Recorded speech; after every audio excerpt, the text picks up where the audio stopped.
Bakit nga ba 99% ng tao ay hindi nagiging tunay na wealthy? Marami ang nagtatrabaho araw-araw, nagsasakripisyo, pero sa huli parang walang nangyayari. Ang sagot ay hindi lang dahil sa ekonomiya, kundi sa mga mindset at ugali na paulit-ulit nating ginagawa. Sa video na ito, pag-uusapan natin ang mga psychological na traps at cultural habits na pumipigil sa mga Pilipino na umangat mula sa ayuda mentality hanggang sa lifestyle inflation, breadwinner burden at maling asset allocation.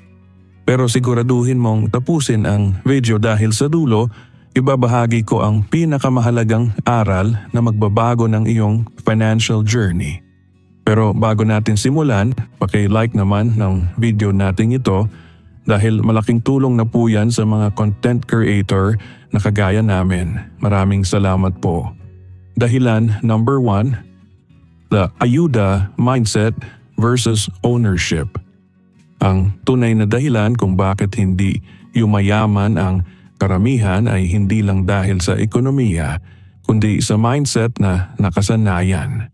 Sa Pilipinas, malalim ang ugat ng ayuda mentality, kung saan umaasa ang tao sa tulong ng gobyerno, balato o swerte, imbes na magtayo ng sariling sistema. Ang pagbabago ay nagsisimula sa pagkilala kung ano ang kontrolado natin at kung ano ang hindi. Sa ating kultura, normal na ang pag-aantay ng ayuda, relief goods o balato mula sa kamag-anak na galing abroad. Maraming kababayan ang naniniwala na ang buhay nila ay nakasalalay sa tadhana, sa gobyerno o sa swerte sa loto. Ito ang tinatawag ng mga psychologist na external locus of control. Kapag external ang pananaw, iniisip ng tao na wala siyang kapangyarihan sa resulta ng kanyang buhay. Ang problema, kapag palaging nakaasa sa labas, hindi natututo ang tao na magdisiplina at gumawa ng sariling sistema. Ang ganitong mindset ay nagiging hadlang sa pagyaman dahil hindi nakikita ng tao ang halaga ng ownership, ang pananagutan sa sariling kinabukasan. Kung iisipin, hindi naman masama ang tumanggap ng tulong. Ang ayuda ay mahalaga lalo na sa panahon ng sakuna.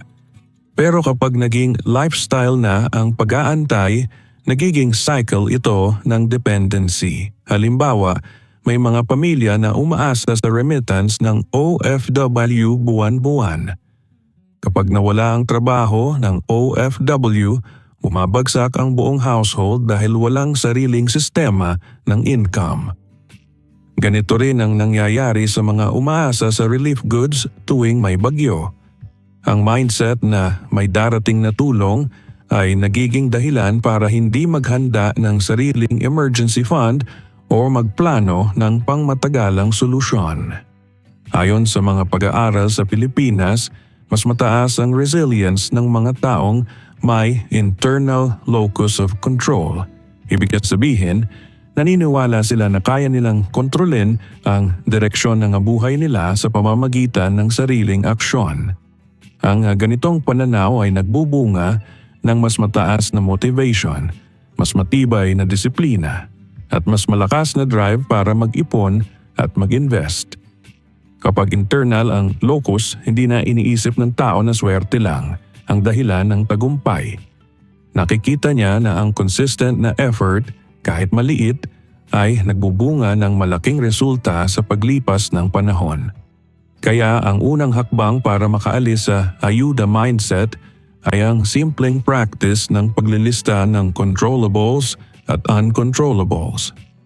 Isulat mo sa papel ang mga bagay na kaya mong kontrolin, oras ng pagtatrabaho, disiplina sa paggastos, pag-aaral ng bagong skills, pagbuo ng maliit na negosyo. Sa kabilang column, isulat ang uncontrollables, presyo ng gasolina, inflation, desisyon ng gobyerno, swerte sa raffle. Kapag malinaw na nakikita ng tao na mas marami siyang controllables kaysa sa inaakala, nagkakaroon siya ng empowerment. Hindi na siya naghihintay ng milagro kundi gumagawa ng plano. Isang praktikal na paraan ay ang pagbuo ng personal system. Halimbawa, imbes na umasa sa ayuda tuwing may bagyo, mag-set ng emergency fund na katumbas ng 3 buwan na gastusin. Kung hindi kaya agad, magsimula sa maliit, kahit 100 pesos kada linggo. Ang mahalaga ay may sariling sistema na hindi nakadepende sa labas. Kung umaasa ka sa balato tuwing fiesta, subukan mong magtayo ng maliit na sideline na pwedeng pagkakitaan. Kahit simpleng online selling o pag-aalok ng service sa kapitbahay, mas mainam kaysa maghintay ng biyaya. Ang ownership ay hindi lang tungkol sa pera. Ownership ay pananagutan sa sariling desisyon. Kapag nagkamali ka sa negosyo, tanggapin mo at matuto. Kapag nagastos mo ang ipon sa luho, huwag sisihin ang gobyerno o ang inflation. Ownership ang magtuturo sa iyo na mag-adjust, magplano at magpatuloy. Ang mindset na ito ang ugat ng tunay na yaman. Hindi ito instant, pero ito ang foundation ng financial freedom. Kung tutuusin, ang ayuda mentality ay parang trap. Habang umaasa ka sa labas, hindi mo namamalayan na lumilipas ang panahon na pwede mo sanang gamitin para magtayo ng sariling sistema. Ang mga taong yumayaman ay hindi naghihintay. Gumagawa sila ng paraan kahit maliit, araw-araw. Ang sikreto ay hindi ang laki ng ayuda, kundi ang consistency ng ownership. Kapag natutunan mong kontrolin ang controllables kahit maliit na hakbang, unti-unti kang lalayo sa dependency at papalapit sa tunay na yaman. Sa huli, ang tanong ay simple. Gusto mo bang manatiling umaasa sa tulong o gusto mong ikaw ang magbigay ng tulong sa iba? Ang sagot ay nasa mindset. Kung pipiliin mong maging may-ari ng iyong kinabukasan, magsisimula ka ngayon. Hindi bukas, hindi sa susunod na ayuda, kundi ngayon mismo. Ang unang hakbang ay ang simpleng paglilista ng controllables at uncontrollables. Kapag ginawa mo ito, makikita mo na mas marami palang nasa kamay mo kaysa sa inaakala. At doon magsisimula ang tunay na pagbabago. Dahilan number 2, the lifestyle inflation trap. Bida sa fiesta, ubo sa petsa de peligro. Kapag tumataas ang sahod, bakit parang hindi pa rin lumalaki ang ipon? Ang sagot ay simple, lifestyle inflation. Ito ang psikolohiyang pinapaliwanag ng Parkinson's Law na ang gastos ay palaging humahabol sa laki ng kita. Sa madaling salita, kapag nadagdagan ng sweldo, nadadagdagan din ang luho. At sa kulturang Pinoy, kitang-kita ito sa ating mga kaugalian. Isang classic na halimbawa ay ang bida sa fiesta mentality. Kapag may promotion or bonus, automatic na iniisip ng marami na kailangan mag-blowout, mag-upgrade ng phone o bumili ng bagong gamit para hindi mapahiya sa mga kaibigan at kamag-anak. Ang problema, ang dagdag na kita ay hindi napupunta sa ipon or investment, kundi sa panandaliang kasiyahan. Kaya kahit tumataas ang sahod taon-taon, nananatiling ubos ang pera tuwing petsa de peligro. Kung titignan ang datos, maraming Pilipino ang walang emergency fund at halos paycheck to paycheck ang pamumuhay. Ang dahilan ay hindi lang mababang sahod, kundi ang habit ng lifestyle inflation. Kapag may dagdag na pera, imbes na i-save or i-invest, inuuna ang wants. At dahil sa social pressure, lalo na sa kultura ng pakikisama, nagiging normal ang magpakitang gila sa pamamagitan ng gastos. Ang bagong phone, bagong sapatos o handaan sa bahay ay nagiging simbolo ng tagumpay kahit na sa totoo lang nauubos lang ang ipon. Ang solusyon ay hindi lang basta pagtitipid, kundi ang tamang sistema ng budgeting. Dito papasok ang 50 sa 30 sa 20 rule na ia-adjust natin sa Pinoy setting. Ang ibig sabihin nito, 50% ng sahod ay para sa needs, kuryente, tubig, pagkain, pamasahe, renta. 20% ay para sa ipon at investment, emergency fund, pag-ibig MP2 o kahit maliit na stock market investment. At 30% ay para sa wants, pero dapat ay delayed gratification. Ibig sabihin, hindi agad-agad ginagastos. Halimbawa, kung gusto mong bumili ng bagong phone, ipunin muna sa loob ng ilang buwan bago bilhin. Sa ganitong paraan, hindi ka nauubos sa biglaang gastos. Isang praktikal na paraan ay ang paggamit ng envelope system. Maglaan ng 3 envelope o 3 digital wallet, isa para sa needs, isa para sa ipon/investment, at isa para sa wants. Kapag dumating ang sahod, automatic na hatiin ito ayon sa percentage. Ang sikreto ay huwag galawin ang ipon/investment envelope kahit anong mangyari. Kung kulang ang budget sa wants, matutong maghintay. Ang delayed gratification ay hindi lang disiplina, kundi strategy para makaiwas sa lifestyle inflation. Kung iisipin, ang tunay na yaman ay hindi nakikita sa bagong phone o sa handaan tuwing fiesta. Ang tunay na yaman ay nakikita sa financial stability, yung hindi ka natatakot sa petsa de peligro, yung may emergency fund ka, at may investment na lumalaki kahit natutulog ka. Ang mga taong yumayaman ay hindi yung palaging bida sa handaan, kundi yung marunong mag-control ng gastos at maglagay ng pera sa tamang lugar. Kaya ang hamon sa bawat Pilipino ay simple. Kapag tumaas ang sahod, huwag agad taasan ang lifestyle. Imbes na mag-upgrade ng luho, mag-upgrade ng ipon at investment. Ang dagdag na sahod ay oportunidad para magtayo ng mas matibay na financial foundation. Kung susundin ang 50-30-20 rule sa Pinoy setting, unti-unti kang makakaalis sa cycle ng lifestyle inflation. At sa paglipas ng panahon, makikita mo na ang tunay na tagumpay ay hindi sa pagiging bida sa fiesta, kundi sa pagiging handa sa lahat ng yugto ng buhay. Dahilan number 3, the breadwinner burden and financial boundaries. Isa itong sensitibong paksa sa kulturang Pilipino. Ang pagiging ATM ng pamilya ay madalas nagiging hadlang sa pag-unlad ng individual. Isa sa pinakamabigat na realidad sa kulturang Pilipino ay ang tinatawag na breadwinner burden. Kapag ikaw ang may trabaho o mas mataas ang kita sa pamilya, madalas ikaw ang nagiging parang ATM. Lagi kang inaasahan sa lahat ng gastusin. Sa una, parang natural lang ito dahil mahal natin ang pamilya. Pero kung walang malinaw na hangganan, nagiging hadlang ito sa personal na pag-unlad at sa pagbuo ng sariling yaman.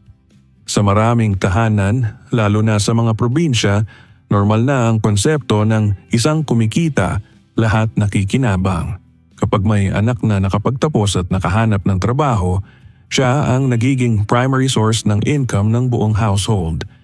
Ang mga kapatid na nag-aaral, ang magulang na wala ng trabaho, pati na ang extended family, lahat ay umaasa sa breadwinner. Sa simula, nakaka-proud ito dahil nakakatulong ka. Pero habang tumatagal, nagiging cycle ng dependency. Ang breadwinner, imbes na makapag-ipon para sa sarili, nauubos ang sahod sa walang katapusang suporta. Ang problema dito ay hindi lang financial kundi psychological. Kapag walang boundaries, nagiging enabling ang tulong. Ang pamilya ay nasasanay na laging may sasalo, kaya hindi na sila gumagawa ng paraan para magkaroon ng sariling income. Ang breadwinner naman ay napapagod, nagkakaroon ng guilt kapag hindi nakatulong at nauubos ang energy sa pagtatrabaho nang walang nakikitang progreso sa sariling buhay. Sa ganitong setup, walang nagiging tunay na empowered. Ang breadwinner ay stuck sa cycle ng sakripisyo at ang pamilya ay stuck sa cycle ng dependency. Hindi masamang tumulong. Sa katunayan, ang pagtulong ay bahagi ng ating kultura ng malasakit. Pero ang pagtulong ng walang hangganan ay hindi sustainable. Ang legit approach ay ang pagtatakda ng financial boundaries. Dito papasok ang konsepto ng family support budget. Imbes na ibigay lahat ng sahod, maglaan ng specific na porsyento para sa family support. Halimbawa, kung kumikita ka ng 20,000 pesos kada buwan, mag-set ka ng maximum na 5,000 pesos para sa pamilya. Ang natitira ay para sa needs, ipon at investment. Sa ganitong paraan, nakakatulong ka pa rin pero hindi nauubos ang lahat ng resources mo. Ang isa pang mahalagang hakbang ay ang pagtuturo ng financial literacy sa pamilya. Imbes na laging magbigay ng pera, turuan silang mamingwit. Halimbawa, kung may kapatid kang naghahanap ng trabaho, imbes na bigyan ng allowance buwan-buwan, tulungan siyang gumawa ng resume, mag-apply online o mag-aral ng bagong skill. Kung may magulang na sanay sa sari-sari store, imbes na bigyan ng puhunan lang, turuan silang mag-budget, mag-track ng sales at maghanap ng supplier na mas mura. Sa ganitong paraan, ang tulong mo ay nagiging empowerment, hindi dependency. Isang practical na paraan ay ang pag-set ng clear expectations. Sabihin sa pamilya na may limit ang kaya mong ibigay. Hindi ito kawalan ng malasakit, kundi strategy para mas tumagal ang suporta. Kapag may emergency, syempre pwede kang magbigay ng extra. Pero sa regular na buwan, stick to the family support budget. Kapag nasanay ang pamilya na may limit, dati at matututo silang mag-adjust at maghanap ng paraan para punan ang kulang. Kung tutusin, ang tunay na wealth building ay hindi solo sacrifice. Hindi ito tungkol sa isang tao na nagsasakripisyo para sa lahat. Ang tunay na yaman ay nabubuo kapag ang buong pamilya ay nagiging team. Kapag lahat ay may ambag, kahit maliit mas mabilis ang progreso.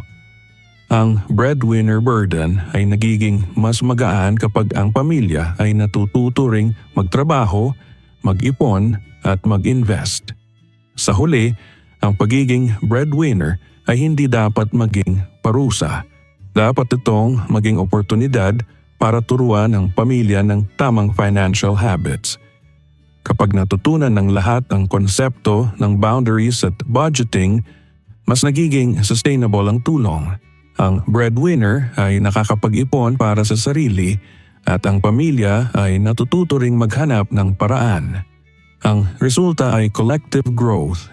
Isang pamilya na hindi lang umaasa kundi sama-samang nagtatayo ng yaman. Dahilan number 4, poor asset allocation, savings versus investing. Isa sa pinakamalaking dahilan kung bakit hindi lumalago ang pera ng maraming Pilipino ay ang maling paglalagay ng kanilang assets. Marami ang naniniwala na sapat na ang pagtatago ng pera sa ilalim ng kama o sa regular na savings account. Pero ang hindi nila alam, unti-unti itong kinakain ng inflation. Ang halaga ng pera ay bumababa habang tumataas ang presyo ng bilihin kaya kahit gaano pa karaming ipon, kung mali ang allocation, nalulugi ka taon-taon. Kung titignan natin ang simpleng math, malinaw ang problema. Sabihin na ang inflation ay 5% kada taon. Ibig sabihin, ang presyo ng bigas, pamasahe, kuryente at iba pang bilihin ay tumataas ng 5%. Samantala, ang interest rate ng regular savings account sa Pilipinas ay nasa around 0.25% lang. Kung ilalagay mo lang ang pera mo sa bangko, technically nalulugi ka ng 4.75% kada taon. Ang 1,000 pesos na halaga ngayon ay hindi nakatumbas ng 1,000 piso sa susunod na taon. Bumaba ang purchasing power kahit hindi mo ginastos ang pera. Ito ang dahilan kung bakit maraming Pilipino ang nananatiling stuck sa cycle ng nag-iipon pero walang progreso. Yung mindset na basta may ipon, okay na, ay hindi sapat. Ang ipon ay mahalaga pero kung hindi ito nakalagay sa tamang asset, hindi ito lumalago. Ang tunay na sikreto ng mga taong yumayaman ay ang tamang asset allocation, ang paghiwalay ng emergency fund at investment portfolio. Ang emergency fund ay dapat katumbas ng 6 na buwan ng iyong monthly expenses. Halimbawa, kung ang gastusin ng pamilya mo ay 20,000 piso kada buwan, dapat may nakatabi kang 120,000 pesos na madaling ma-access. Ito ang pera na gagamitin sa oras ng emergency, pagkakasakit, pagkawala ng trabaho o biglaang gastusin. Ang emergency fund ay dapat nakalagay sa safe at liquid na account, gaya ng high-yield savings account or time deposit. Hindi ito para palaguin, kundi para protektahan ka sa biglaang pangyayari. Pero ang natitirang pera hindi dapat nakatambak lang sa savings. Dapat itong ilagay sa investment portfolio. Dito papasok ang mga practical options para sa mga Pilipino. Una, ang Pag-ibig MP 2 program. Ito ay government-backed, tax-free at may average returns na nasa 6 to 7% kada taon. Malayo ito sa 0.25% ng regular savings account, kaya mas nakakatulong itong labanan ang inflation. Pangalawa, ang index funds. Sa pamamagitan ng mutual funds or exchange-traded funds, pwede kang mag-invest sa buong market. Yapokti ito. Sa long term, ang average returns ng stock market ay nasa 8 to 10% kada taon. Pangatlo, ang dividend stocks. Ito ay mga kumpanya na nagbibigay ng regular dividends sa kanilang shareholders. Bukod sa potential appreciation ng stock price, may passive income ka pa. Ang tamang asset allocation ay hindi lang tungkol sa kung saan mo ilalagay ang pera, kundi kung paano mo ito hinahati. Kung 100% ng pera mo ay nasa savings account, siguradong nalulugi ka. Pero kung may portion sa emergency fund at may portion sa investments, mas nagiging balanced ang iyong financial strategy. Ang emergency fund ay nagbibigay ng peace of mind, habang ang investments ay nagbibigay ng growth. Isang practical na paraan para masimulan ito ay ang pay yourself first strategy. Kapag dumating ang sahod, automatic na ilagay ang 20% sa investments at ipon bago pa man gastusin ang natitira. Kung hindi kaya agad ang 20%, magsimula sa 10%. Ang mahalaga ay may consistent na contribution sa investment portfolio. Sa paglipas ng panahon, kahit maliit, lumalaki ito dahil sa compound interest. Kung tutuusin, ang maling asset allocation ay parang tahimik na kaaway. Hindi mo agad nararamdaman ang epekto, pero unti-unti nitong kinakain ang halaga ng pera mo. Kapag hindi mo binago ang sistema, darating ang panahon na kahit may ipon ka, kulang pa rin para sa pangangailangan. Pero kung matututo kang maghiwalay ng emergency fund at investment portfolio, mas magiging matibay ang iyong financial foundation. Gusto mo bang manatiling nalulugi sa savings or gusto mong lumago ang pera mo kahit natutulog ka? Ang sagot ay nasa tamang asset allocation. Kapag natutunan mong ilagay ang pera sa tamang lugar, hindi lang ikaw ang makikinabang, kundi pati ang pamilya mo sa hinaharap. Ang tunay na yaman ay hindi lang nakasalalay sa dami ng ipon, kundi sa katalinuhan ng paglalagay ng assets. At kapag ginawa mo ito, mas magiging handa ka laban sa inflation at mas mabilis mong mararating ang financial freedom.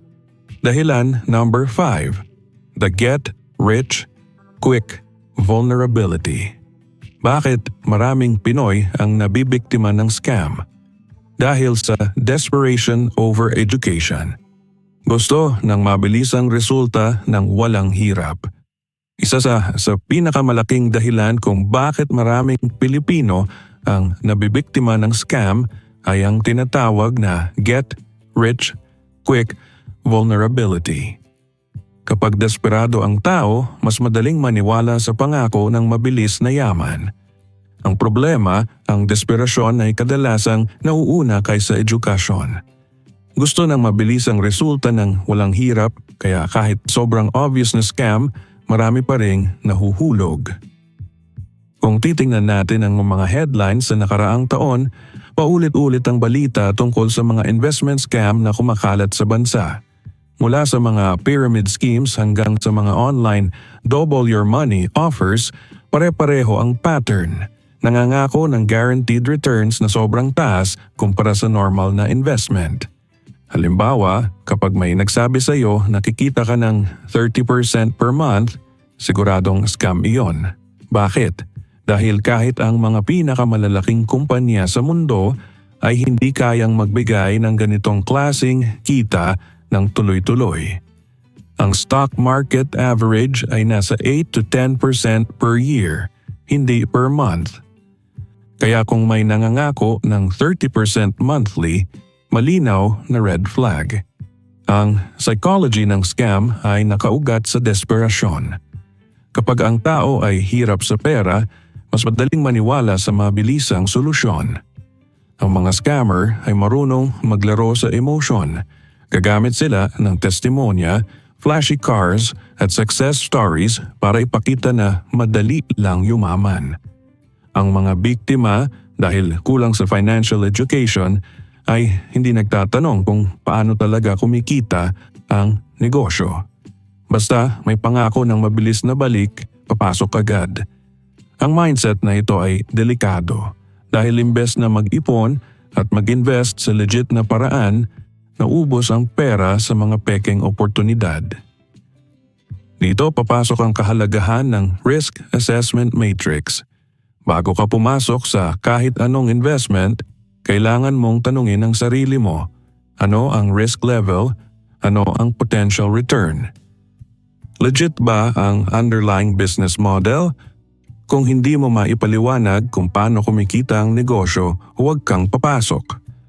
Halimbawa, kung may nag-aalok ng investment sa isang crypto mining scheme pero hindi mo alam kung paano talaga nag-ooperate ang mining, malaking red flag iyon. Kung may nag-aalok ng forex trading pero hindi mo alam kung paano kumikita sa forex, huwag kang mag-invest. Ang simpleng rule ay ito. Kung hindi mo maipaliwanag sa simpleng salita kung paano kumikita ang pera, huwag mong ilagay ang pera mo doon. Isang practical na paraan ay ang paggamit ng explain it to a child test. Kapag kaya mong ipaliwanag sa isang bata kung paano kumikita ang negosyo, ibig sabihin na iintindihan mo. Halimbawa, sa Pag-ibig MP2, madali lang. Naglalagay ka ng pera, ginagamit ng gobyerno sa housing projects, kumikita sila sa interest, at binabalik sa iyo ang dividends. Simple, malinaw, at may track record. Pero kung ang isang investment ay hindi mo maipaliwanag ng simple, ibig sabihin hindi mo talaga alam kung paano ito gumagana. At kung hindi mo alam, huwag kang papasok. Ang isa pang mahalagang step ay ang pag-check ng regulatory approval. Legit investments sa Pilipinas ay kadalasang registered sa SEC, Securities and Exchange Commission, o regulated ng Bangko Sentral ng Pilipinas. Kung walang registration, malaking red flag. Ang mga scammer ay madalas gumagamit ng technical terms para magmukhang legit, pero kapag hinanap mo sa SEC website, wala silang record. Kaya bago mag-invest, i-check muna kung registered. Kung tutuusin, ang get-rich-quick mentality ay parang shortcut na walang patutunguhan. Ang tunay na yaman ay hindi nakukuha sa isang malaking kaganapan, kundi sa consistent na disiplina. Ang mga taong yumayaman ay hindi yung naghahanap ng mabilisang solusyon, kundi yung marunong mag-ipon, mag-invest at maghintay. Ang compound interest ay hindi instant, pero ito ang tunay na sikreto ng yaman. Gusto mo bang maging biktima ng scam o gusto mong magtayo ng tunay na yaman? Ang sagot ay nasa mindset. Kung pipiliin mong mag-aral, magtanong at mag-assess bago mag-invest, mas malaki ang chance na makakaiwas ka sa scam. Ang risk assessment. Dahilan number 6, lack of high-income skills, the labor trap. Marami ang hardworking pero hindi high value. Ang pagtatrabaho ng 12 oras sa low-skill job ay may ceiling o hangganan ng kita.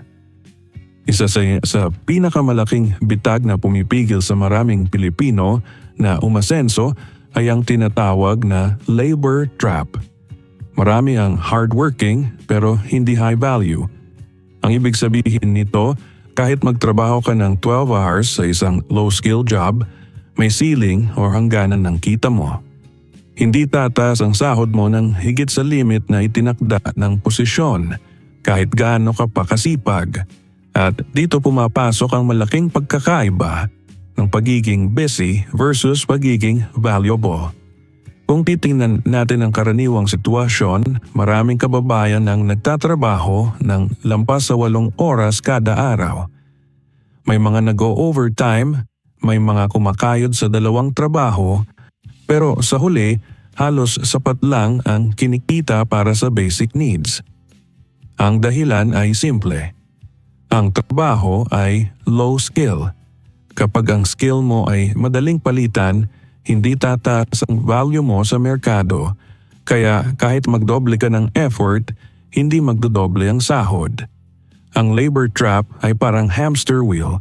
Takbo ka ng takbo pero nasa parehong lugar ka pa rin. Ang strategy para makaalis dito ay hindi lang mag-focus sa saving, kundi mag-focus din sa earning capacity. Oo, mahalaga ang pagtitipid at pag-iipon, pero kung mababa ang income ceiling ng trabaho mo, limitado rin ang kaya mong ipunin. Ang tunay na solusyon ay ang pagtaas ng value mo sa merkado. Kapag mataas ang skill level mo, mas mataas ang sahod na pwede mong hingin, mas marami ang opportunities na pwede mong pasukan, at mas mabilis ang pag-angat ng financial status mo. Dito papasok ang konsepto ng high-income skills. Ito ang mga kasanayan na mataas ang demand at mataas ang bayad. Halimbawa, digital marketing. Sa panahon ngayon, halos lahat ng negosyo ay online. Kung marunong kang mag-handle ng Facebook ads, SEO, o content strategy, pwede kang kumita ng malaki kahit freelance. Isa pa ay sales. Ang ability na magbenta ay timeless skill. Kahit anong industriya, laging may halaga ang taong marunong mag-close ng deal. Technical skills tulad ng coding, data analysis, o graphic design ay mataas din ang demand. At syempre, business management, ang kakayahang magpatakbo ng negosyo, kahit maliit, ay nagbibigay ng potential na walang ceiling.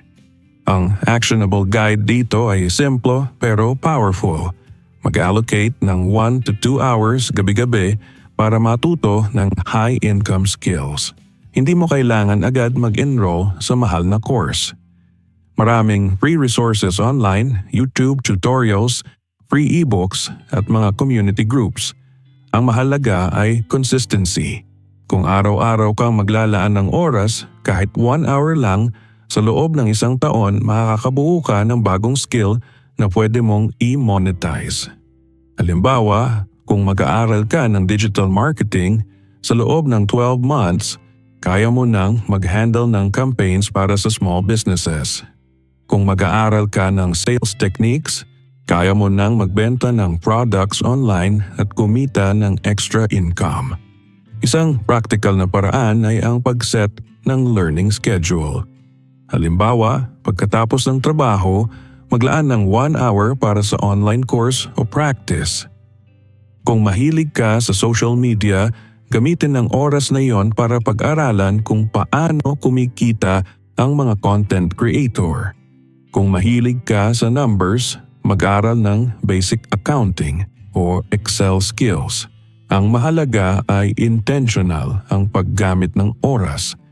Imbes na puro entertainment, gamitin ang oras para sa skill building. Kapag natutunan mo ang high-income skills, nagbabago ang trajectory ng buhay mo. Hindi ka na limitado sa sahod ng current job mo. Pwede kang mag-freelance, mag-side hustle, or magtayo ng maliit na negosyo. Ang dating 12 hours na trabaho na barely sapat, pwede nang palitan ng 8 hours na trabaho plus 2 hours na skill building na magbubunga ng mas malaking kita. Ang labor trap ay hindi tungkol sa kakulangan ng sipag, kundi kakulangan ng value. Kapag tumaas ang value mo, tataas din ang income mo. Gusto mo bang manatiling stuck sa labor trap o gusto mong mag-level up sa high-income skills? Ang sagot ay nasa disiplina ng paglalaan ng oras gabi-gabi. Kung magagawa mo ito consistently, unti-unti kang lalayo sa cycle ng low-skill labor at papalapit sa financial freedom. Ang tunay na yaman ay hindi lang nakukuha sa pagtitipid, kundi sa pagtaas ng earning capacity. At kapag natutunan mo ito, hindi lang ikaw ang makikinabang, kundi pati ang pamilya mo na makakakita ng mas magandang kinabukasan. Ang panghuli, ang number 7. Heto na ang mahalagang malaman ng ating mga kababayan, hindi ito isa sa mga dahilan kaya mahirap yumaman. Ito ay ang The Golden Habits of the 1%. Ang tunay na sekreto ng yaman ay hindi nakasalalay sa isang malaking kaganapan, kundi sa maliliit na ugali na paulit-ulit mong ginagawa araw-araw. Dito pumapasok ang konsepto ng golden habits na siyang pundasyon ng iyong brand na gintong ugali. Ang yaman ay resulta ng disiplina, ng mga maliliit na desisyon na nagko-compound sa paglipas ng panahon. Katulad ng compound interest sa pera, ang ugali ay may kapangyarihan ding magparami ng resulta kapag consistent mong pinapractice. Kung titignan natin ang buhay ng 1% na tunay na nakakaangat, hindi sila yumaman dahil sa isang jackpot o biglaang milagro. Yumaman sila dahil sa disiplina. Ang bawat araw ay may intentional na desisyon kung paano gumastos, kung paano mag-ipon, kung paano mag-invest, at kung paano magtrabaho. Ang mga maliliit na hakbang na ito, kapag pinagsama-sama, ay nagiging malalaking resulta. Ang sikreto ay hindi intensity, kundi consistency. Isipin mo ang compound interest. Kapag naglagay ka ng 1,000 piso sa isang investment na may 10% annual return, sa unang taon, maliit lang ang tubo. Pero habang tumatagal, lumalaki ang halaga dahil ang interest ay kumikita ng interest. Ganito rin ang ugali. Kapag araw-araw kang gumagawa ng 1% better decision sa una, parang maliit lang ang epekto. Pero sa loob ng 1 taon, ang 1% improvement araw-araw ay nagiging 37 times better kaysa sa dati. Hindi ito magic, kundi math ng consistency. Sa Pinoy context, madalas nating iniisip na kailangan ng malaking pagbago para umasenso. Halimbawa, kapag nanalo ako sa loto, yayaman ako. O kaya, kapag nagkaroon ako ng malaking negosyo, magbabago ang buhay ko. Pero ang totoo, ang tunay na pagbabago ay nagsisimula sa maliliit na ugali. Kapag natutunan mong mag-budget ng sahod, kahit maliit, nagiging habit ito.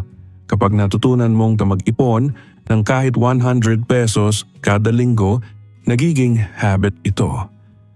Kapag natutunan mong magbasa ng financial literacy article gabi-gabi, nagiging habit ito.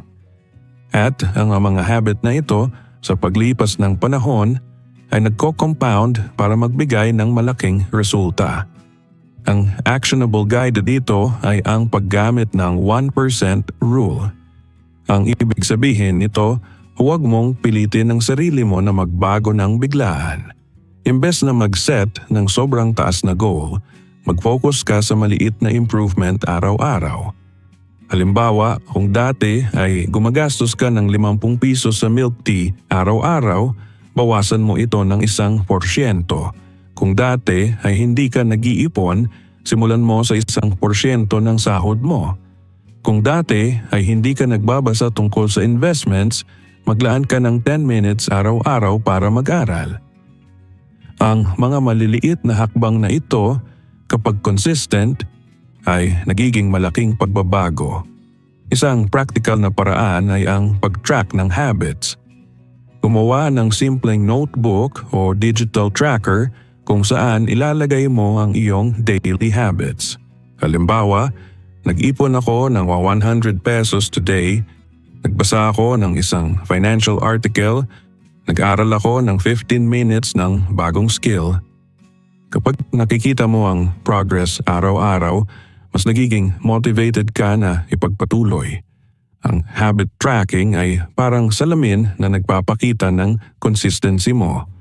Ang isa pang mahalagang step ay ang pag-prioritize ng ugali kaysa sa resulta. Kapag nag-focus ka sa ugali, ang resulta ay natural na susunod. Halimbawa, kung ang ugali mo ay mag-ipon ng 20% ng sahod, hindi mo kailangang isipin kung magkano ang total savings mo sa loob ng 1 taon.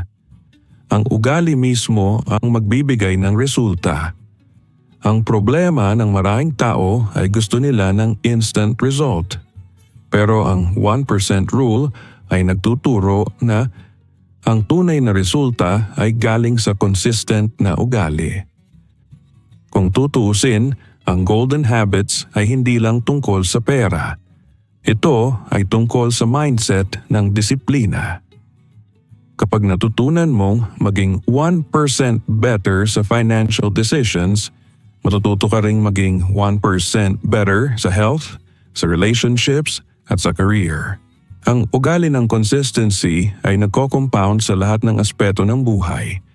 At kapag nangyari ito, hindi lang financial freedom ang makakamtan mo, kundi holistic success. Sa huli, ang tanong ay simple. Gusto mo bang umasa sa isang malaking milagro o gusto mong magtayo ng yaman sa pamamagitan ng maliliit na ugali? Ang sagot ay nasa disiplina. Kapag natutunan mong i-apply ang 1% rule araw-araw, makikita mo na ang tunay na yaman ay hindi biglaan kundi bunga ng golden habits. Ang brand na gintong ugali ay hindi lang pangalan kundi prinsipyo. Ito ang paalala na ang yaman ay resulta ng disiplina, ng consistency at ng maliliit na hakbang na paulit-ulit mong ginagawa. At kapag ginawa mo ito, hindi lang ikaw ang makikinabang, nakabang, kundi pati ang susunod na henerasyon na matututo sa iyong gintong ugali. Ang pagyaman ay hindi nakukuha sa isang malaking hakbang kundi sa maliliit na desisyon na paulit-ulit mong ginagawa araw-araw. Ang bawat mindset na tinalakay natin, mula sa ayuda mentality hanggang sa golden habits, ay nagsisilbing salamin ng ating kultura at personal na disiplina. Kung hindi natin babaguhin ang ugali, kahit gaano pa kalaki ang sahod o kahit gaano pa kaganda ang oportunidad, mauuwi pa rin sa parehong resulta. Ubos ang pera, walang ipon at walang direksyon. Mahalagang tandaan na ang tunay na financial freedom ay hindi lang tungkol sa dami ng pera sa bank account. Ito ay tungkol sa kakayahang kontrolin ang iyong kinabukasan, gumawa ng tamang desisyon at magtayo ng sistema na hindi nakadepende sa swerte o tulong ng iba. Ang disiplina sa paggastos, ang tamang asset allocation, ang pag-aaral ng high-income skills at ang consistency ng golden habits ay mga hakbang na magdadala sa iyo sa mas matibay na financial foundation. hindi rin sapat na ikaw lang ang nagbabago. Kung ikaw ay breadwinner, kailangan mong turuan ang pamilya ng tamang financial literacy. Kung ikaw ay nasa labor trap, kailangan mong maglaan ng oras para matuto ng bagong kasanayan. Kung ikaw ay natutokso sa get-rich-quick schemes, kailangan mong mag-aral at mag-assess bago mag-invest. Ang bawat hakbang ay hindi madali, pero ang resulta ay pangmatagalang seguridad at kalayaan. Huwag mong hayaan na ikaw ay maging bahagi ng 99% na hindi yumayaman. Piliin mong maging iba. Piliin mong magdisiplina, magplano at magpatuloy. Ang gintong ugali ay hindi lang prinsipyo, kundi pamumuhay. At kapag natutunan mong i-apply ito araw-araw, makikita mo na ang tunay na yaman ay nasa consistency, hindi sa milagro. Disclaimer: ang lahat ng nilalaman sa video na ito ay para sa edukasyon at inspirasyon lamang. Hindi ito dapat ituring bilang financial advice. Bago gumawa ng anumang desisyon sa pera o investment, kumonsulta sa lisensyadong financial advisor o eksperto. Ang responsibilidad ay nasa iyong sariling kamay. Paki-like ang videong ito kung nagustuhan ninyo, mag-comment sa baba kung ano ang natutunan nyo dito, at para sa mga iba pang content like this, mag-subscribe kayo sa ating YouTube channel. Maraming salamat sa panonood at kita-kits sa susunod na video.